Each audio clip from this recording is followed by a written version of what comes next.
Israel और Hamas के बीच उत्तरी गाजा में चल रहे युद्ध के दौरान इजरायली सेना ने भीषण बमबारी कर तबाही मचा दी है। बता दें कि इस युद्ध को अब कई दिन बीत चुके हैं और तकरीबन 9000 लोगों ने इसमें अपनी जान गंवा दी।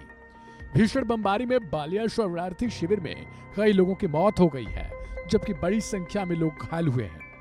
हमास द्वारा संचालित स्वास्थ्य मंत्रालय और पास के इंडोनेशियाई अस्पताल के निदेशकों का कहना है कि कम से कम 50 लोग इस घटना में मारे गए।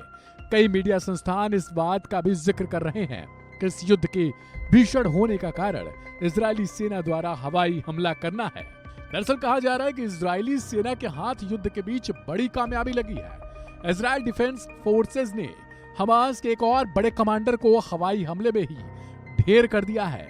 इजरायली सेना ने इसको लेकर एक्स पर किए पोस्ट में बताया कि उसने हमास के एक और बड़े कमांडर इब्राहिम बियारी को हवाई हमले में ही मार गिराया है। हमास के इस कमांडर को 7 अक्टूबर को इजराइल पर हुए हमले के मुख्य सूत्रधारों में से एक बताया जा रहा है। यही नहीं बल्कि इसे 13 इजरायलियों के बर्बरता से जान लेने का भी गुनहगार बताया जा रहा है।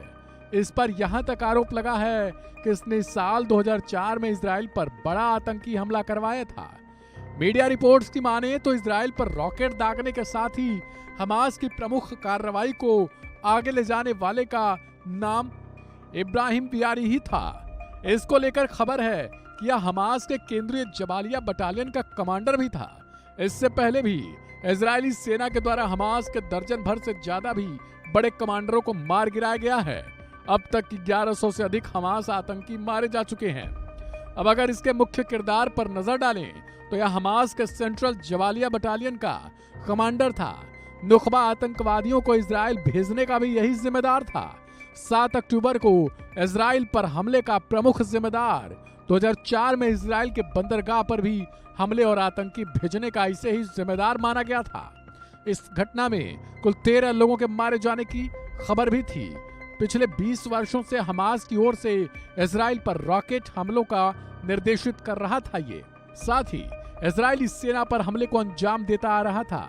कहा जा रहा है कि पिछले दिनों उत्तरी गाजा में इजरायली सेना के खिलाफ युद्ध के प्रबंधन का जिम्मा इसी को सौंपा गया था।